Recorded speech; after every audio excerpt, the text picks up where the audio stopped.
My name is Chris Hamm. I'm with First Citizens National Bank. I wear several different hats with the bank, one of which is fraud department manager. There's a lot of different things we could talk about today banking wise, but we're talking about fraud. We're starting to see a lot of these different scams going around. They're nothing new. This thing's been going for a while, but you would think at this point most people would have heard about these. Most people wouldn't fall for them, unfortunately. We do have a lot of our customers fall for them. Our job in the fraud department is kind of twofold. We're to protect the bank from financial loss, but we're also there to protect our customers from financial loss. And what we're seeing more of recently is we're trying to protect our customers from themselves and their own decisions. So what we're going to talk about today are just some of the scams going around. We're going to hit on some of the highlights. Like I said, it's nothing new. And then at the end, Brent's going to talk about payment card fraud and debit card fraud. But in 2018, the Federal Trade Commission collected more than 1.4 million fraud reports. And of those reports, 25% of the people said that they lost money as a result of the scam. And that's an increase of 38% over 2017. The victims that were interviewed that gave these statistics, younger people reported losing more money to fraud than older people.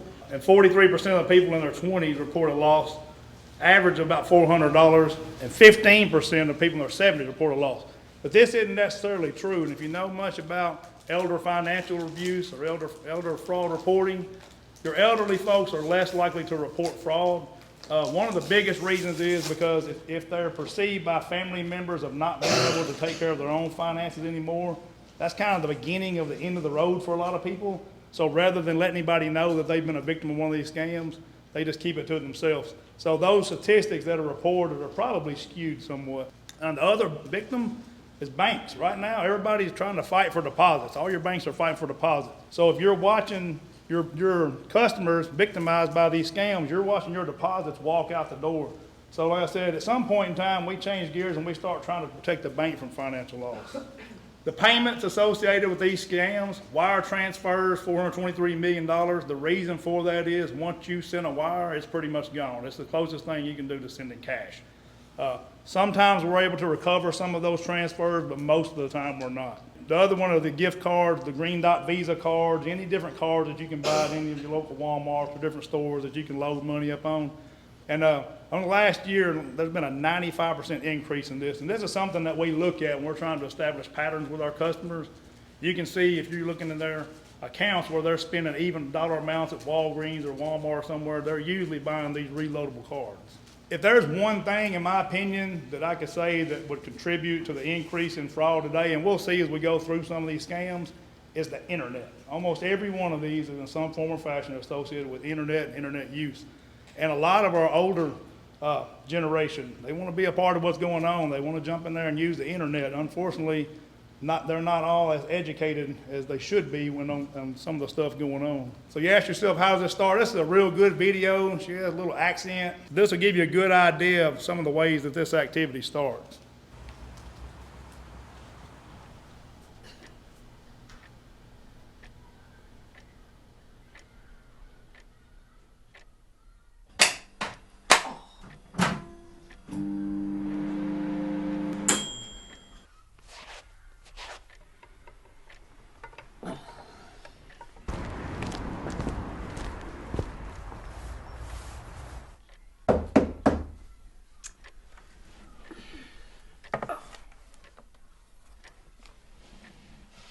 Hello, love.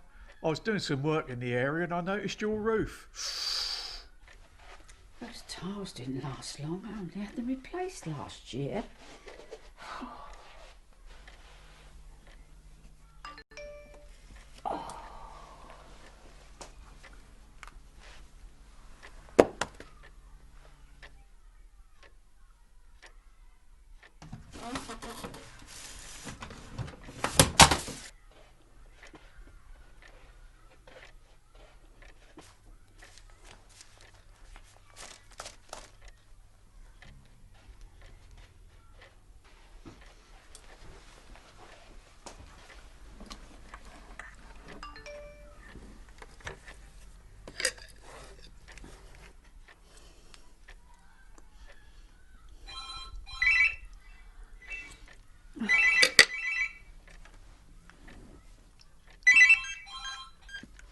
Hello? Have you been missold PPI? Hello?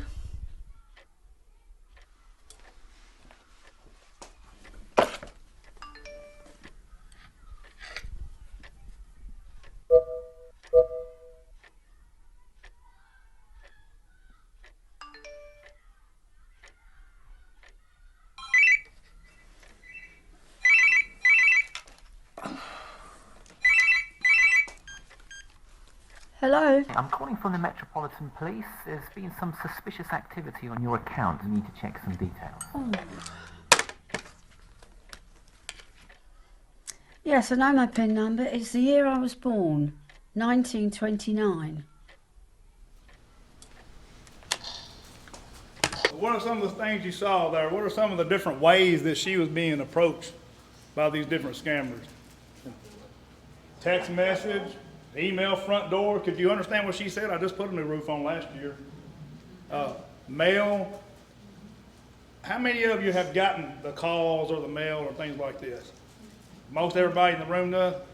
And like you, most of us, when you get that, you're going to hang up. If you're approached to email, you're going to hang up. But unfortunately, everybody doesn't. And when you do fall for one of these, you saw the counterfeit prescription drugs that she was looking at on the mantle, whatnot. You can tell she lives alone, and we'll go over that in just a few minutes of why that's important.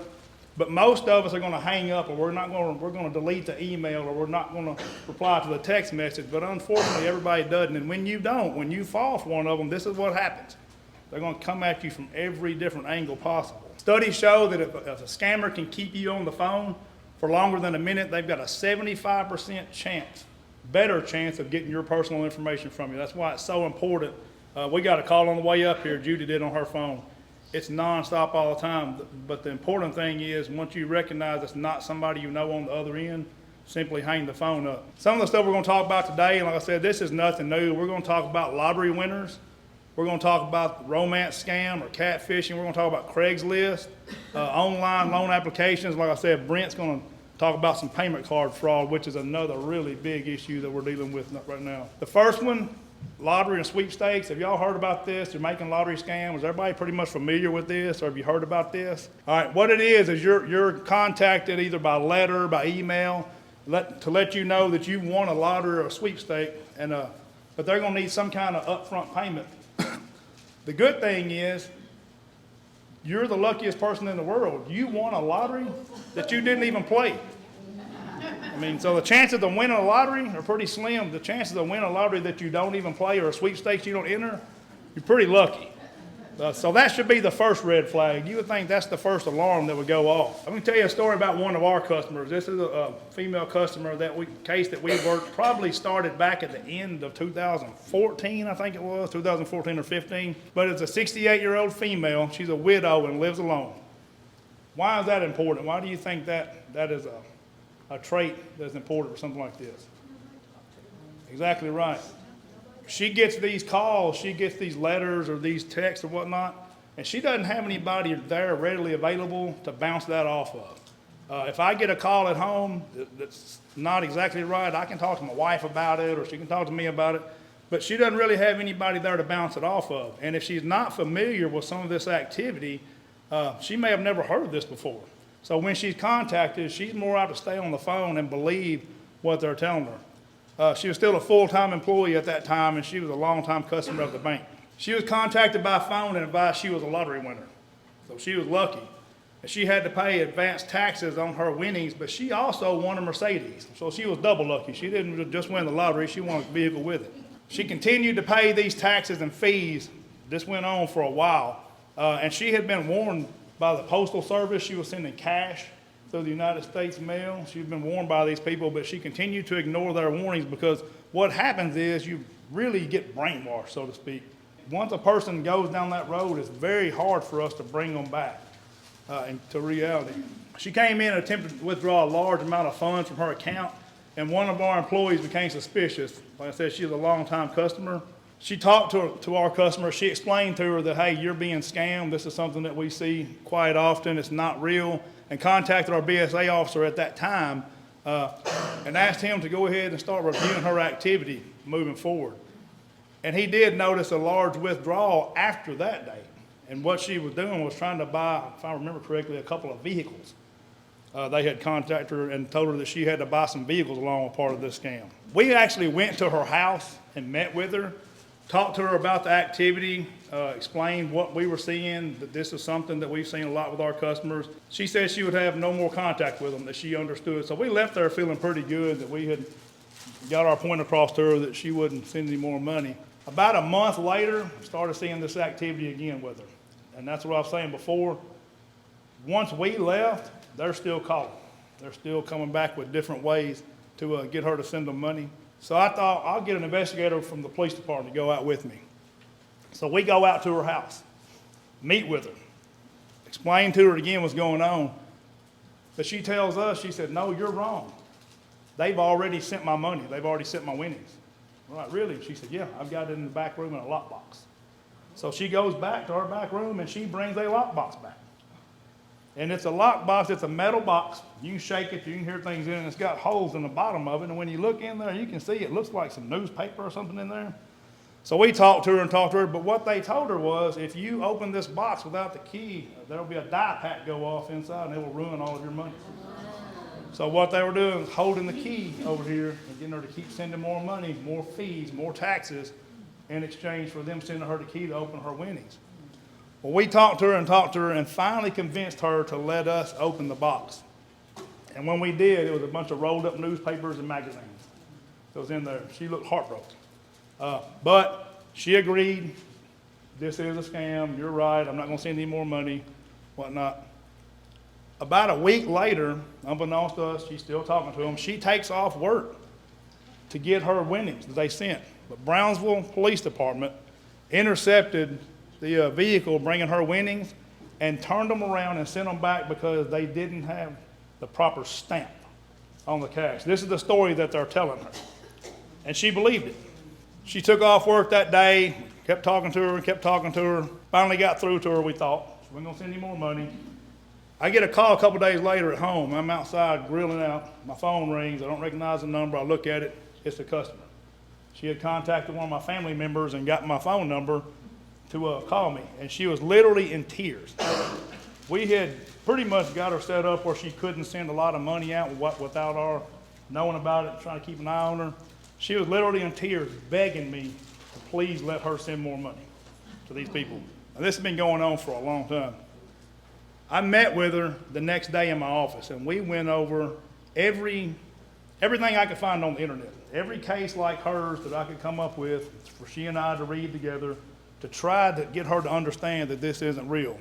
And we did finally get through to her, and she ended up having to change her phone number to get them to stop calling. From December 2nd that year to March 27th, she sent them $156,000. She's still working today. She told me when this was finally over, I'll never be able to retire. She sent them everything that she had. There's a lot of different words I can think of to describe these people, most of which you can't use in here, but persistent is one of them. Continuing firmly in a course of action in spite of difficulty or opposition. She changed her phone number. These people are in another country. There's no way they can get in touch with her. January of this year, they found her. She came in talking with the teammate about some stuff that kind of threw up a red flag, and the teammate went back and looked at her activity and saw the same stuff going on again. So we met with her, and what she told us when we met with her is they know exactly how much I sent. They know everything I did, but when they contacted her, they told her they were representatives from First Citizens National Bank. They were actually our CEO, and he told her that we had recovered all of her money and that she was going to be getting it back. So we ended up having to disconnect her phone again for the second time. What we found out later, we got out on the internet and searched, and we finally found some places where her phone number was. But after all this time, they were still looking for her because she had sent so much money that they never stopped looking. After she disconnected her phone, they called her place of employment, asking for her, pretending to be one of her family members to try to get her to the phone. So that's what I'm saying. These people, they never stop. They never give up. And if you ever start down that road, it's hard to ever come back. The romance scam, the slang term for it is catfishing. I don't know if y'all seen a lot of this or not, or read anything about it. but it's a type of deceptive activity where a person creates a fake identity on a social network account, usually targeting. So we're looking at Facebook, different dating sites, different romance sites. And basically what it is, it's where this poor guy right here, who, and you can tell he probably has a hard time finding a date, wherever he lives. I know, that's what I'm saying. But this poor guy has to resort on social media just to try to find a date. And he finds one in her and contacts her and tells her how much he loves her. They're going to get married. And he trusts her so much that he's going to send her some money or anything else. But what it ends up, it's the same type of thing. It all ends up, she sends him everything she has. There's always a story that goes along with it. And we've got a video here to illustrate from a victim of this. But this is something that has really grown popular. It has doubled from 2015 to 18, the reported cases of this. So this is a pretty big scam now. I look at it now and I think, how could I be so naive? This woman is still healing after losing hundreds of thousands of dollars in a scam and has asked us not to use her name. The 79-year-old ballroom dance executive says it happened after she decided to use an online dating service. He was calling all the time. Almost every day he would call to see how I was. He also realized how musical I was or am and that I enjoyed dancing. So he would send a lot of music videos. They decided to meet, but the man who said he was a general contractor abruptly needed to go to Malaysia for work. At one point, he said he needed money for a construction license. The answers were always legitimate in my mind, and so I sent him the first $9,000. Over several weeks, she sent more money. In all, more than $400,000. When he asked her for a ticket to travel to the U.S., something didn't seem right, so she called authorities in Malaysia. I'd even called the embassy and they just said, "You've been scammed, you'll never get your money." Turns out the man she was talking to on the phone used someone else's picture and name for his profile. For me, I thought that I was really doing well to do the background check. So obviously, these people steal identities. Postal inspectors say the most important red flag is money. If they're asking you for money ever, especially large dollar amounts, that it's probably a scam. She wants to tell her story to keep others from becoming victims. You have to be able to share it in order to live with it, because it will consume you, and it did for a long time. That's a typical story. This is what you see. They'll convince you that they're in another country working. A lot of times they'll convince you that they're affiliated with the military in some form or fashion because that gains your trust. But this is something that's very popular right now. About Craigslist. I don't know if any of you have had any experience using Craigslist as either a buyer or a seller, but when a site has its own link on their homepage that takes you to an explanation about how to avoid scams and stuff on there, they've got a pretty bad problem with scams, in my opinion. But this page is actually, if you go to Craigslist homepage, there's a link on the left side that you can click on, and it talks in here about all the different types of scams. And there are different scenarios, different stories that you can go along to read with people. As a seller, what happens usually, the seller lists the item on there. They'll get an email or a text from somebody offering to buy their item or pay for their stuff in advance. Usually sight unseen, and most of the time they can't talk. They'll tell you that for whatever reason they can only communicate through email or maybe through text message if you're lucky. But they'll offer you a check for your item. Let's say, for example, if you're selling a dresser on there for $100, they'll say, "I'm going to send you a check for $500, and then they're going to ask you to, in turn, forward the $400 difference to the moving company. Well, there is no moving company, so what happens is they send you the counterfeit check, you deposit it, you send $400 to the moving company, who is actually them, in the form of a Western Union or MoneyGram or something like that. And when that check is returned, that $400 is charged back to your checking account, thus leaving you in the whole $400. So it's almost every time you list something on there for sale now, you're going to be approached by one of these guys. Same thing as a buyer. If you get on there and you're looking at a 2018 model Jeep for $3,500, pretty good chance that it's not going to be a legitimate deal. And that's how you can tell most of them. They price it so low that they attract a lot of attention. Same thing, they usually tell you they can't talk on the phone. They usually do email or text. And they always, or most of the time, they're asking for payment through Western Union MoneyGram. You can't track that. Once you send it, it's just like cash. And item never arrives. This is something that we've seen a lot of lately with our customers, is online personal loans. When you've got people who don't necessarily qualify for a loan within the bank or a financial institution, they're going out on the internet looking for these loans, and we have seen a lot of this. Some of the ways you can tell this may or may not be legit is the lender requests upfront fees before the loan is dispersed. There's no credit check. They're not interested in really doing any background on you or your credit. Same thing here, the gift card or payment directly to an individual. They're going to ask for some odd form of payment. We've got a video here, and you can hear this guy talk about in the video the same thing. Lender contacts you first. A lot of times if you're out here on these sites filling out these applications, they'll jump around and call you back. Hi, my name is Lisa Avalon. About a week ago, I applied for a loan online for a new car after my previous car broke down, and I applied for about a $7,000 loan. I hadn't heard back in a couple days, and then a week goes by and someone contacts me from Ace Loan Agency. Hello? Lisa Avalon? Yes, this is her.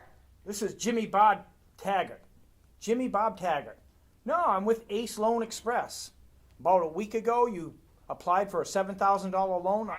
Yeah, Do you recall doing that? I do.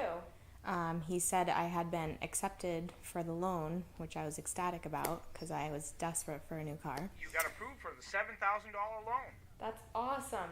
You need to get that new car, huh? Yeah, I'm desperate. Yeah, I'll bet it'll help a lot. And that's what we're here for. He told me the monthly rates were going to be really low, about $178, which I thought was awesome. But the only thing was that I had to pay the first 3 months up front, which was, I think, $534. So you have a $7,000 loan coming to you. What are you going to get? I'm going to get a Honda Odyssey. Yeah, that nice Honda. Yes. Yeah. You already picked it out? Yep. So tell me, what color? White. Yeah. White is always good. Yeah, white's always good. Okay, yeah, you probably want to know. Yeah, it's a $7,000 loan, 3-year repayment, $178 a month. Wow. Yeah, you probably are surprised. Yeah, we know that, some people do have a lot of trouble with their credit. Yeah, I definitely do. Yeah, but this... Because you've had some problems, we have just a simple rule. We look for a 3-month payment up front. Okay, 3 months. Well, a monthly payment would be $178. That would be $534. $534. Okay. So we need you to actually send us the $534. Okay. And he said he needed that payment within 2 hours from when he was talking to me, and I thought that was really weird. But here's the kicker. All right? It's 1 o'clock in the afternoon. We need you to send that $534 to us within the next 2 hours. I was like, sure, I can mail a check to you. But he's like, oh, no. I need a green dot card. Yeah, I don't have a credit card. I could send a check. No, you won't need to send us a check. Actually, what we're going to prefer is you're going to have to go get a green dot card. Do you know what that is? Yeah, the green dot card. That's a pretty good reenactment from FTC video of an actual victim story. Like I said, there's always a sense of urgency. Here's a kicker. You've only got 1 hour because they don't want you to have time to talk to anybody about your decision. I said the green dot card, the advance fees, and you would think, most of us sitting in this room would think, who would fall for something like this? But the reality of it is it's something that in our bank we're seeing almost daily with our customers. Red flags, what are we looking for? Typically, we've always looked at red flags as who's coming in the lobby with a strange individual with them, making decisions for them, who's coming in withdrawing a lot of cash, but they typically don't withdraw cash. red flags, different things like that, just things that are out of the ordinary for our customers. So that's what we've always looked for in the past, but they don't necessarily always apply now. A lot of your transactions, your in-branch transactions are going way down. And your electronic transactions are going way up. So if you're only looking for the in-lobby or the in-person red flags, you're missing a lot as a bank. For us, example, this is some software that we use, and you can see, if you can see better than I can, it shows an outgoing cash spike against average. But this is some of the software, so if there's transactions, anomaly transactions, something that's out of the ordinary for our customers, it pops up in our software. And this is one of the things that we use at First Citizens to try to identify the activity to help protect the bank and protect our customers. And payment card fraud, this is, you can see the numbers from 2012 to 2018. It's almost tripled in that time. And Brent's going to talk about payment card fraud for us today. But I hope there's something that you may have heard with these different scams that you can take back and share with somebody, whether a family member, a friend, or church member or whatnot. Take it back and share it with somebody, because the only way we're ever going to be able to combat against this type of activity is through education, letting people know that this is out there, so when they are confronted with it, they'll know to turn the other way. So I'm going to turn it over to Brent now for payment card fraud. I'm Agent Hill with the West Tennessee Drug Task Force. This is the first time I've ever been to Brentwood, and I'm pretty impressed. After seeing all the houses and stuff, I quit answering the phone calls for all my broke friends. I don't have time anymore. So I'm going to talk about debit card fraud. The way that Miss Judy explained it, I work interdiction on Interstate 40. To sum it up, we're the guys in the Tahoe sitting in the middle of the road that I'm sure you've passed between here and Memphis. I know Dixon and Nashville's got a big group up there. Has anybody had their debit card stolen, their number stolen from them? I have, like, right? once a month. Yeah. A few months. Yeah, I have too. That's why I carry a special interest in this part here. This is the most common way that they're doing it is at the gas pumps. Okay, is there anybody in the room who doesn't have a debit card? Oh, right. You deal with cash or checks, right? Most common way. Credit card. Okay. They do the same thing. They'll do the same thing with that. Okay. So, in the event that you do use your debit card at the gas pump, does everybody here do that? Right? The most common way. I'm going to show you a couple things to look for, and hopefully to change your outlook on it, and we'll go from there with it. But this is the most common way that they're doing it here. If you use your debit card at the gas pump, run it as credit. Okay? Don't use it as debit, because the way it works is it captures your numbers in there. Okay? Now, I'm not a credit card genius, but I will lie to you if you ask me a question, so feel free at any point to ask those. But the way it works out is it captures your numbers, and then when you run it as debit, you enter your PIN. So now they have your debit card number and your PIN number. Okay? If you enter in your zip code, or run it as credit, you have to enter it in as your zip code. So now they don't have your PIN number with that. But this is the way the most common pumps, I'm sure y'all's was in gold here in Brentwood, but in Dyersburg, we have these. We have these pumps. So pay attention to this right here. If you see this, okay, this is a seal. The way that it works is this right here is all one part. Okay? This little round part right here is the actual lock. Okay? So what they're doing is they're going in and they're opening the gas pump door, and they're putting in their device. I'm going to show you pictures of all this, but I'm going to jump ahead a little bit. So that's how they're getting your card information. They're opening it up. So does anybody in this room know how to open a gas pump? No. Neither did I. But there's only 7 keys to all the gas pumps in the United States. Only 7. And the way that it works out is there's gas station repair people. That's a profession. I'm sure I didn't get the right title, but I bet they don't want to talk about it. So anyhow, but what it is like the guy from Exxon will come to town and fix the Exxon pumps, and then Mobile will say, hey, do you have a technician in town? And he'll say, yeah. Well, he's not going to go in and get the key. He's got one of the 7 keys on his key ring. And when we find these guys on traffic stops, they have also got the key ring with all 7 keys. So naturally, somebody on the inside was getting paid at one point, and now they just duplicate the key. But, so pay attention to this here. This is going to be your seal. These are put on from the gas station companies.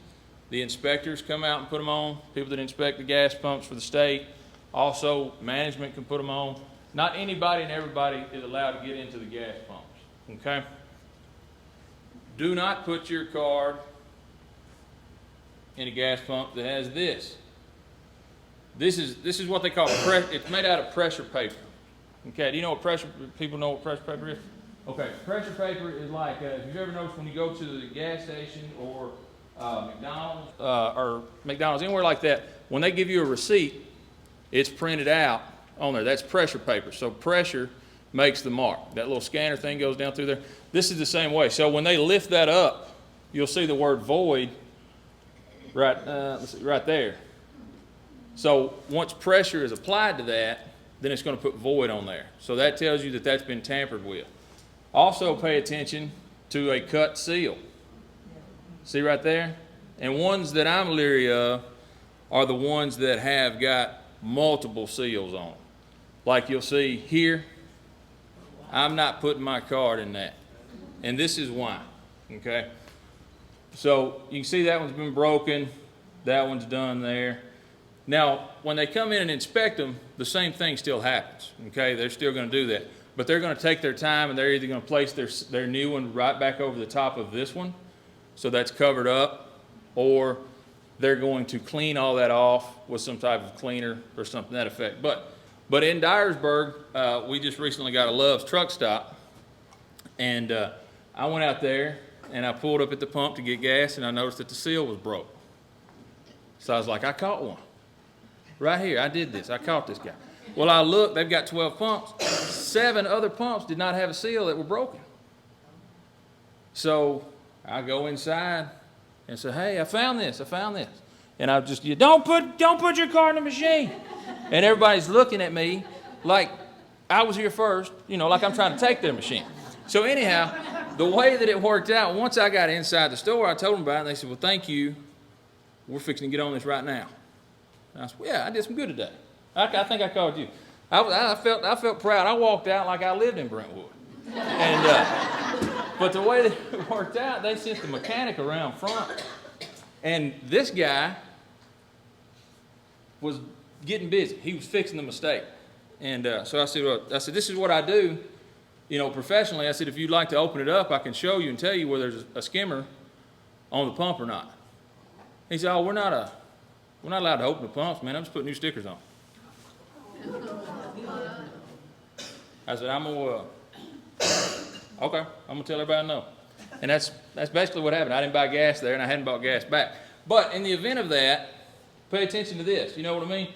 You'll see this right here. It just, for one, it looks trashy. You know what I mean? So that's one thing that I pay attention to. Hey, since Chris has already spoke, right?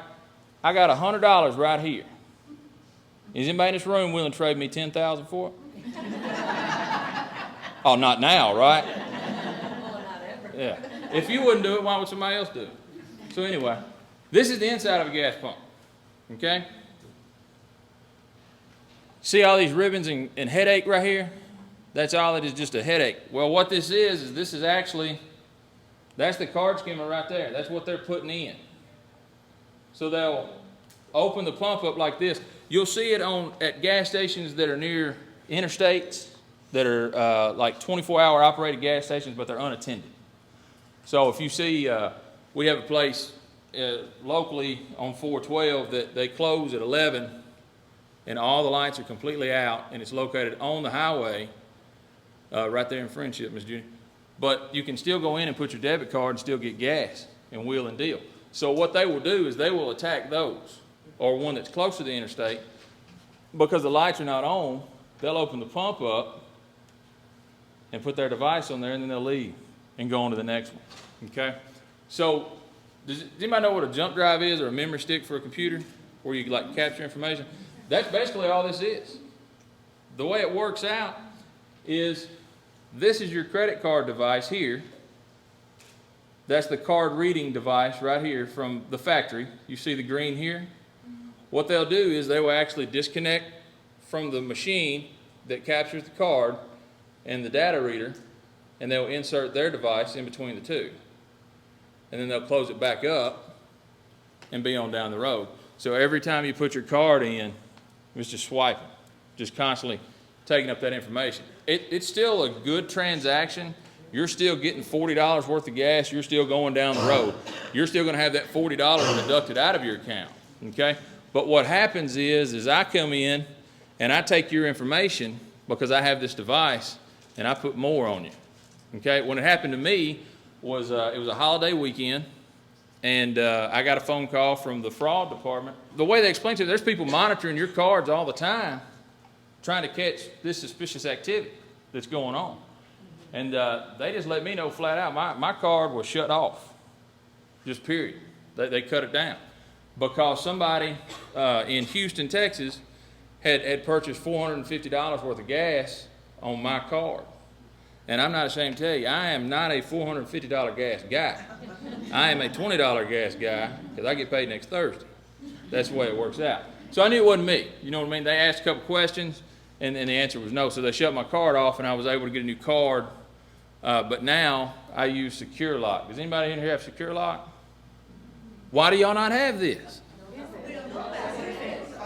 Okay, can I touch on that, or can I touch on that? Is that okay? Chris? You want? Yeah, okay. Can I touch that on that, Miss Judy? Okay, so Secure Lock is an app that is provided to you by First Citizens.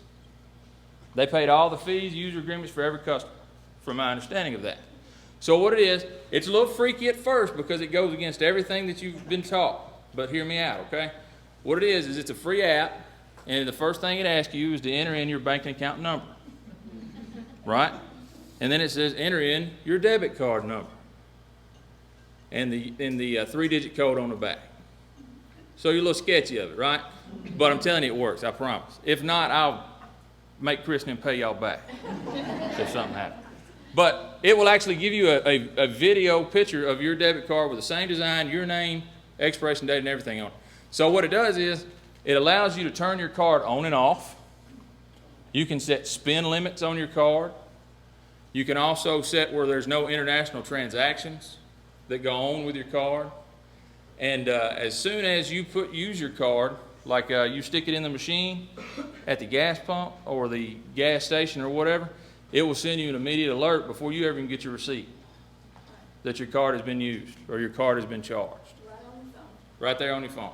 I love it myself. I have a $200 spend limit that I leave on there, and anything over $200, it will deny it, but it still sends you an alert that says, hey, your card was attempted to be used at Dyersburg Walmart, or whatever the case may be with that.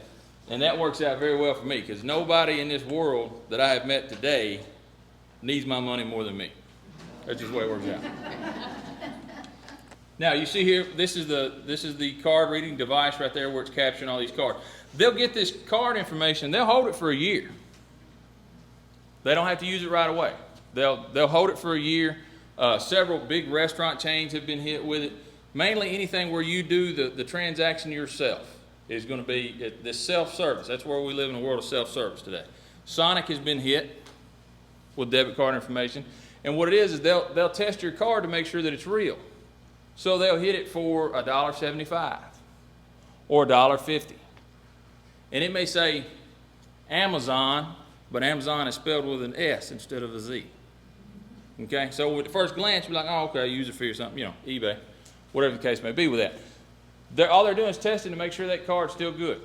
Once it's hit good, it's over with. They're going to start charging and charging and charging. So, why are we not catching these guys, right? Why do we not see, we don't see many people prosecuted for this. Anybody know this guy right here? Y'all didn't look at him real good. Take a good look. That's what we get. That's the same thing that we get right there. Okay? We don't have any information. It's usually the same old story. It's two guys in a van, generally with Florida tags. Could be because they own the car and they're from Florida, or it could be that most rental cars are registered out of Florida and California. That's the most common two states that you'll see rental cars out of. What about these guys here? Anybody know these guys? Speak up if you know them. We don't know them either. So that's the leads that we have to go off of for that. Okay. Now, the new technology that's coming out, when were they required to change over to the chip? It was Talks are 2020, but the original date was maybe 17. 2017 is required for everybody to go to the chip, right? You go into the store, you do the chip. It's required by law. The only people that were allowed an extended period of time is the gas pumps. Money talks, right? So what they're doing now with this is everything's Bluetooth. So once they pull up to the pump and put in their chip reader, their card reader, they'll pull up your numbers from their phone because it's Bluetooth. They don't even have to open it back up. They used to have to open it up and retrieve it.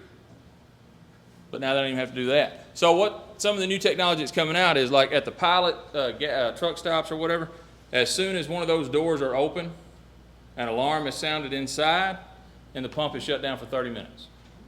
So that's 30 minutes that they can't use that pump, but they can call somebody in to be inspected. You know, the manager or whatever the case may be can shut that pump down altogether. A couple quick things that I want to show you here.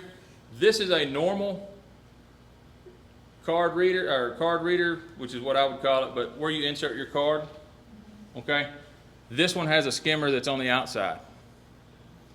So as it passes through, it's reading that code, or the strip on the back. And they're duplicating these cards with simple things like a hotel room key. Anything that has a barcode on the back, they'll duplicate the card from that. So when we conduct traffic stops on these people and we see the suspicious behavior and the suspicious activity, we search their cars, we'll find 250, 300 cards at a time. They'll have 10,000 cash. They'll go to the ATM, you know, swipe it out, take as much money out of your account as they can. But if you had secure lock, they can't do that. This is the same thing. This would be more like an older style ATM machine where you put your card in long ways instead of sideways like the new ones now. You'll see that. The thing about it is the people that build these card readers normally for a professional business are going to do it in a professional manner. They're not going to have it sticking out like that. It's going to be flush, it's going to be sleek, and everybody's going to want it. It's latest, greatest, right? Same thing. So this is the way that's going to be. Those are easily detected because they do stick out so far. This is very similar to what you'll see right here at the gas pump, but this really puts it in perspective, okay? So this is your memory device here, in this part there, and they just place it over the top of it, perfect fitment.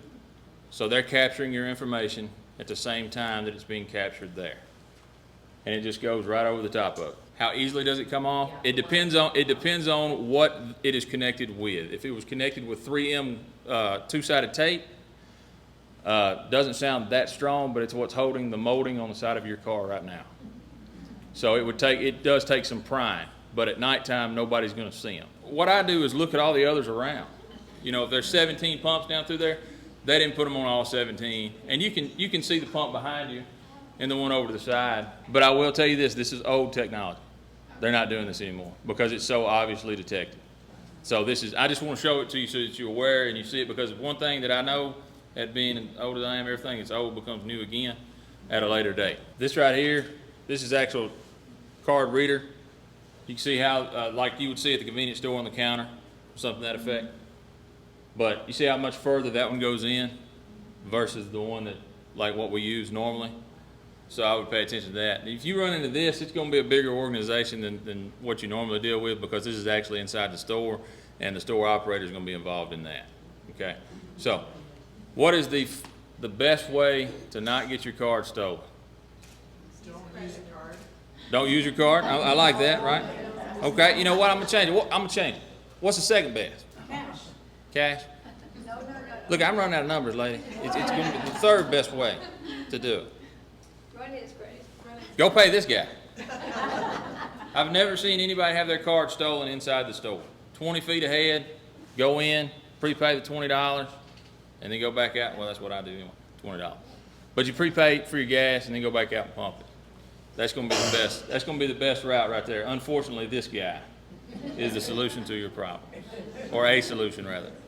One more thing, then I'm going to go over here and stand. The state of Tennessee, the citizens of the state of Tennessee in 2018 lost $18.4 million to fraud And the average amount lost within a household was within $387. So think about that. If it happened to anybody in here, I appreciate y'all listening to me. I'm gonna be right over here to answer any questions anybody has. I'll be glad to talk to you as long as you want to, okay? So I'll just be right over there. After she gets done with her things, I'll be glad to help you any way I can. Thank y'all. Yeah, we need to-